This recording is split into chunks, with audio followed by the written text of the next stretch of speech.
All right, so Isabella, just a quick intro. So everyone, this is Isabella, and she does work at the intersection of art and technology, and is really an amazing person. And so I'll let you take it away. Thank you. Hi, everyone. I'm going to share my screen. Let me know if you see it. Oh, I got it. I think I need to be. There you go. Okay.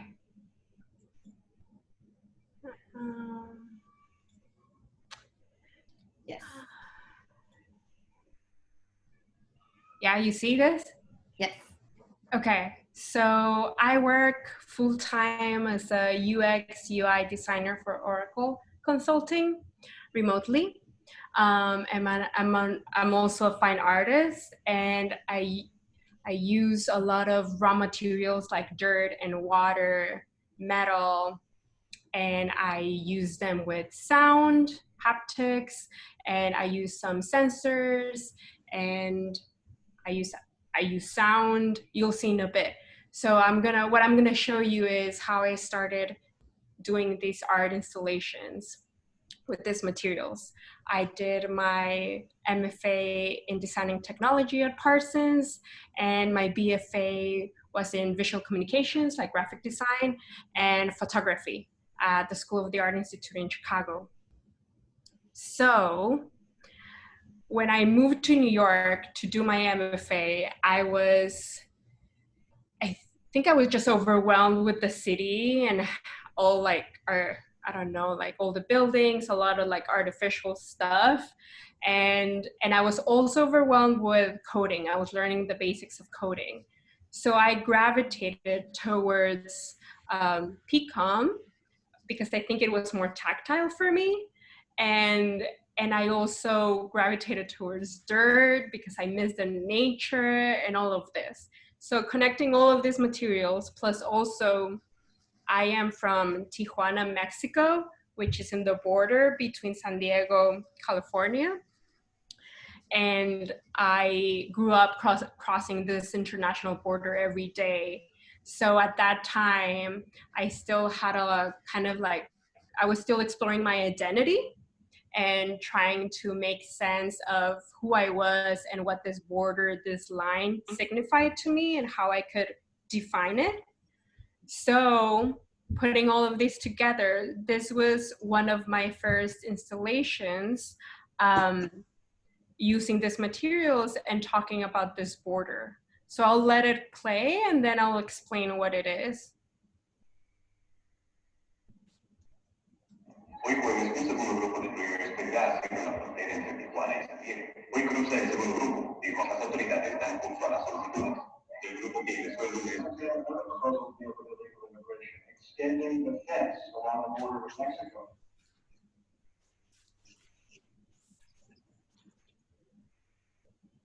150 familias han decidido participar en esta acción coordinada, en particular de los Estados Unidos, como parte de un movimiento encabezado por la Alianza Nacional que ha explicado que los pedidos de asilo por parte del municipio impulsado por el Estado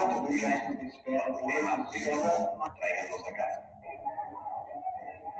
Un primer grupo de 35. So what you had was a thin plastic on top of 4 speakers, and on top of this plastic, a line of dirt. And then what you see on the back, there are 2 amplifiers, and each amplifier is connected to an Arduino with a motion sensor. So whenever someone stepped on one side or the other, or both sides at the same time, they would trigger the sound that would make this dirt, this line of dirt disintegrate. And the whole idea or concept for me at this time was that this country border it gains its, the people around it make the meaning for it, and that it has a potential to change if we want to, or at least a perspective of it. So that was the first one. Then from there, I moved to putting an installation on the actual border fence. So this was my thesis project, and I went home, and this is the actual metal fence that is in the side of Tijuana, and I put custom speakers on the wall, and I put transducer speakers at the bottom of the wall with the sound of my breath, as to make the fence like appear like the fence is breathing. I'll just play a bit because this is long.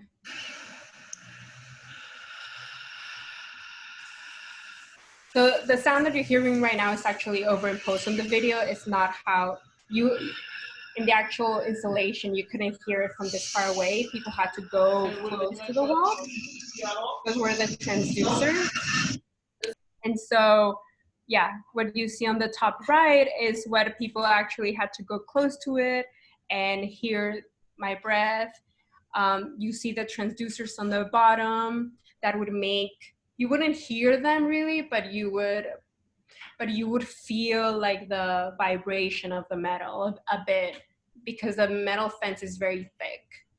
And then these custom speakers, they had like a very cheap MP3 player, an amplifier, batteries, and then I had this very powerful magnets, and the top of the speaker was copper.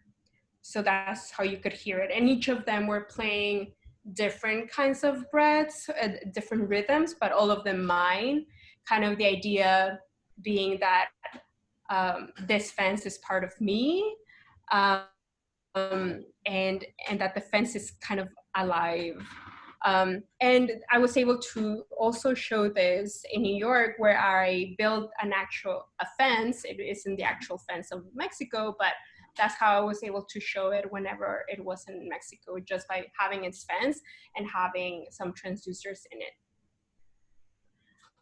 And this last project that I did last year, I changed a bit of concepts. I moved away from the international border and more towards more personal stuff. But this is a series of 3 videos, and I'll just play the beginning of one. Las propias emociones de la relación misma. Un hijo es parte de uno, física, moral, espiritual, en todos sentidos. Pues Isabel y Ricardo van creciendo y las necesidades y las circunstancias son muy diferentes. Entonces, el papá de mamá siempre, y yo como mamá, es siempre cambiante. O sea, nunca es igual. Fuimos los únicos que quedamos. So in this, I had 3 voices. I had my grandma's voice, my mom's voice, and my voice. And whenever the voice turned on, the vibrations would play. And I had 3 different abstract, like minimal shapes, and the 3 of them would come into one as the recording played. And I had, when I showed it, each person was using a speaker just to hear the voices, watch the video, and then I also had translations of what each person was saying, and just talking about how through generations, right, our stories might connect, what are the similarities, what are the differences, and how at the end we're all like women and we have similar stories and how we're all connected. And one of my work in progress that I'm thinking of maybe keep working on is I have, what you see is sand on the floor, and I'm using conductive thread. There's some conductive thread in the sand and in my hand, and whenever I touch the sand with that hand, then the video on the top plays, and I'm just thinking on what I can do with that, kind of like getting inspired, thinking of the concept, thinking what it could mean with me, and of course technically like how I could make this more practical and actually make it work. And that's it. And that's my website and my email if you ever want to reach out. Yeah. Awesome. Thanks, Isabella. So we have plenty of time for questions. So you can either use the little like raise hand or just type it into the chat. Students, what questions do you have for Isabella? I need to stop sharing, right, to see the... Yeah, and I can also read out questions if they get chatted. Okay.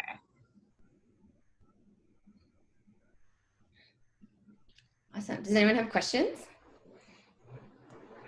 I could have one. Yeah. I actually was curious about, so in the actual design of some of these, for example, a lot of the ones that had dirt vibrations, especially the with the three abstract pieces of dirt. Did you have to calibrate the vibrations so that they would actually, within the span of the recording, actually combine? Like, did you have to work the calibration for that? Because like, was it like maybe at one point that wasn't there weren't enough vibrations for them to connect, and so you had to amplify, or was it there too much, and you had to like dampen it? I'm actually curious about that. There is a lot of like texting that I have to do with sound, more in the first ones that happen. In this one, since it's a video, I did a lot of manipulation.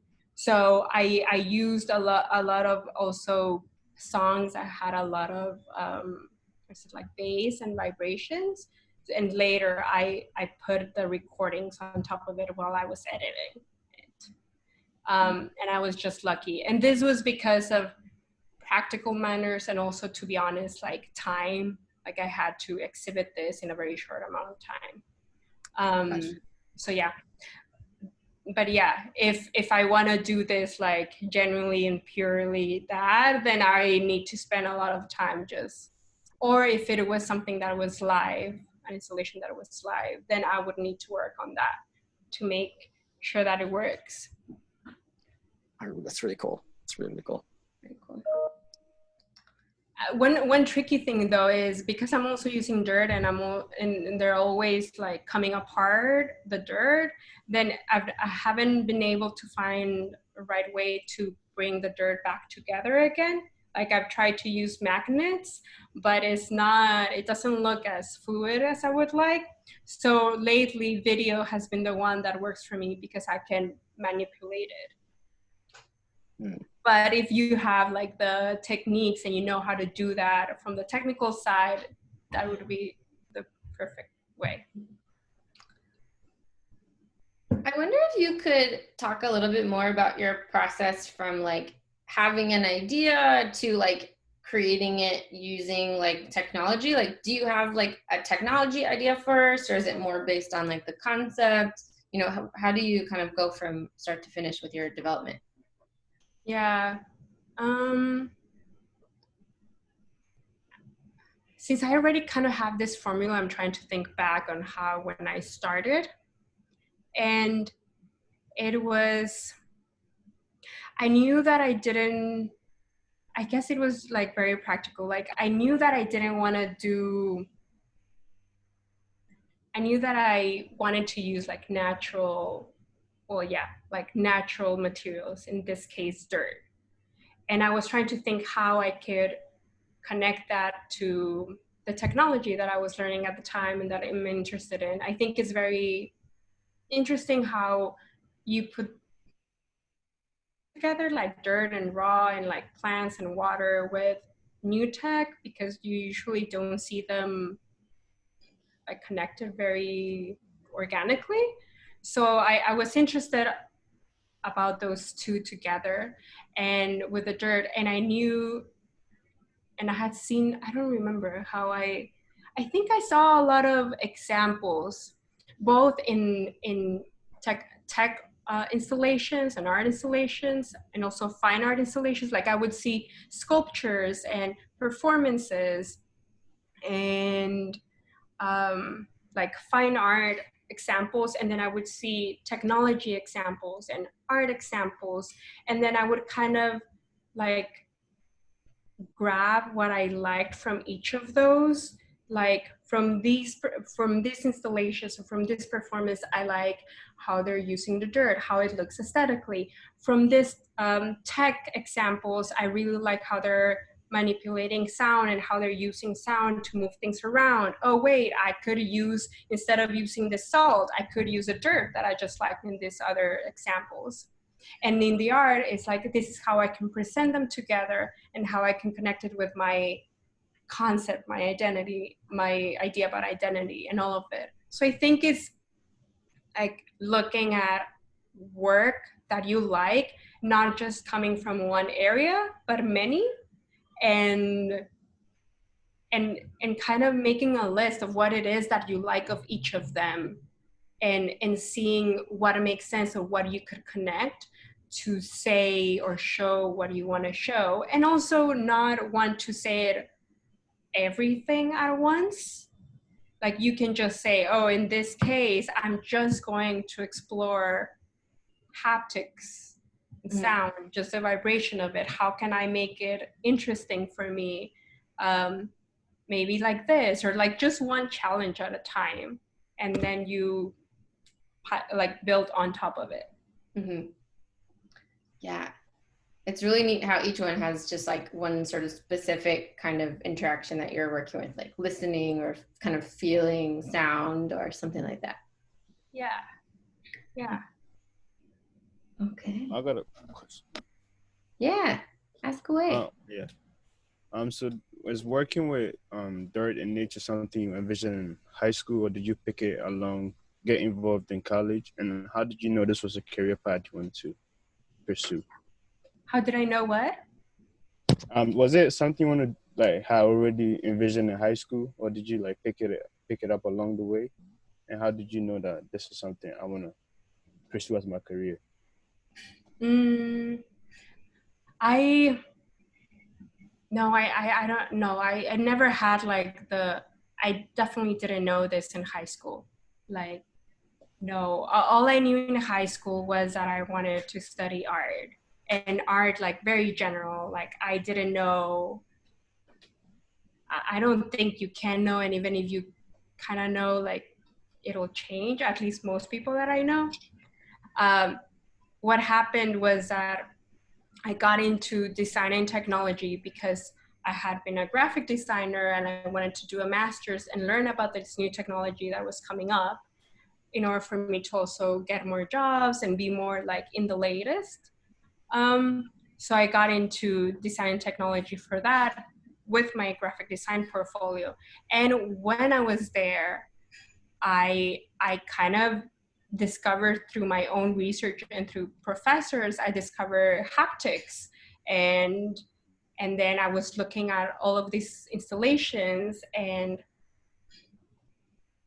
the dirt, I think I saw an installation that someone did where I think it was sand, and it was a sandbox and someone was moving it and the projections on the sand were changing or something like that. But then I think it was just a lot of reflection and writing down. It was like, oh, well, instead of sand, I can use dirt, and that connects to the whole border in Tijuana. Kind of like you just start getting like snippets everywhere, and it just comes together.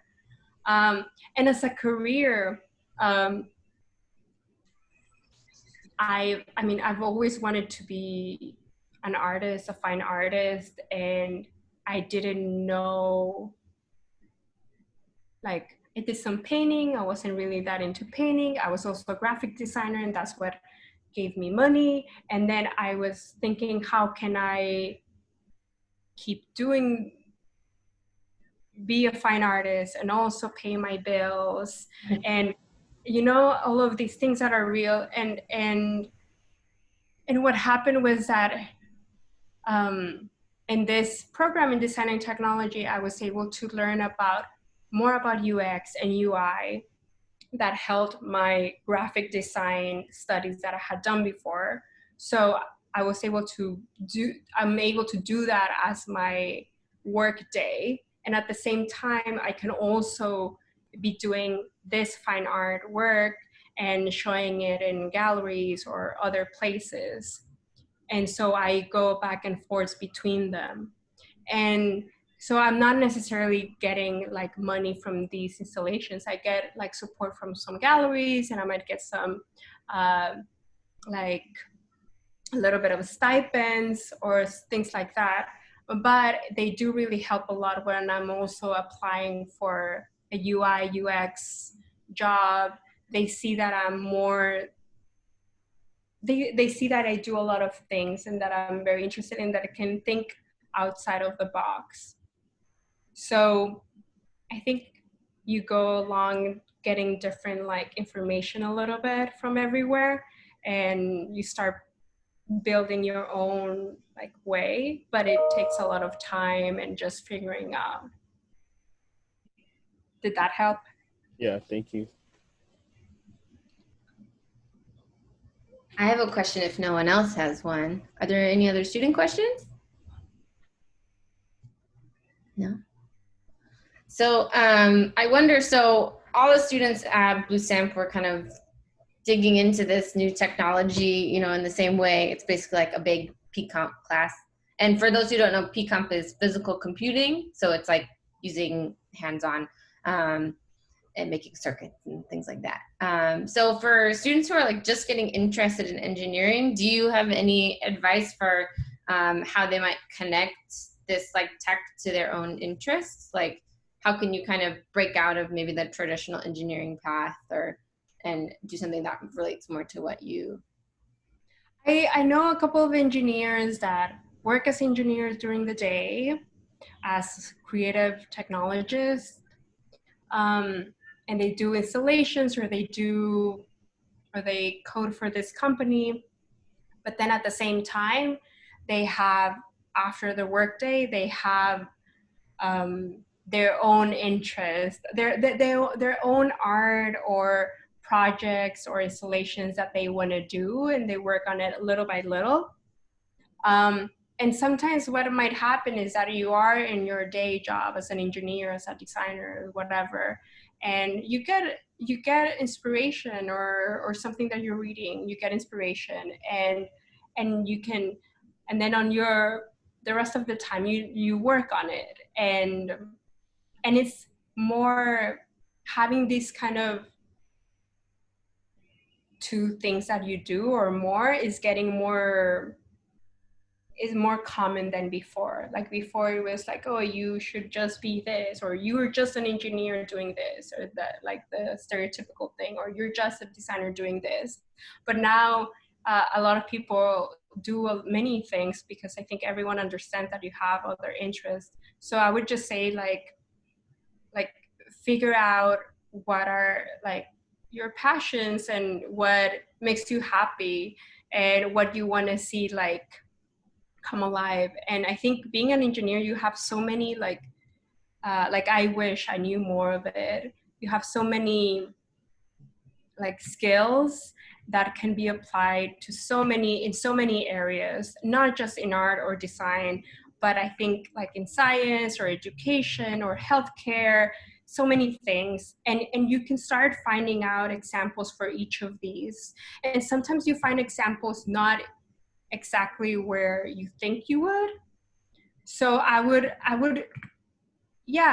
like, right now it's great because right now you have like the time and the space to think more and reflect more and research more the stuff that you're passionate about, so that you can keep carrying it on. And you can have like a life that is balanced and that you like, where you're learning and you're an engineer and you're also making this other cool stuff. And who knows, maybe one day like it's all one thing and that's great. But yeah, and also like there's also no rush. Like I think you'll learn what you're into as time passes. I had no idea that I was going to be doing this in high school. Like not even like, no, just when I started my MFA like 1-2 months in. So like pretty much I knew I was going to be doing it at the moment that I started doing this. I had no idea before.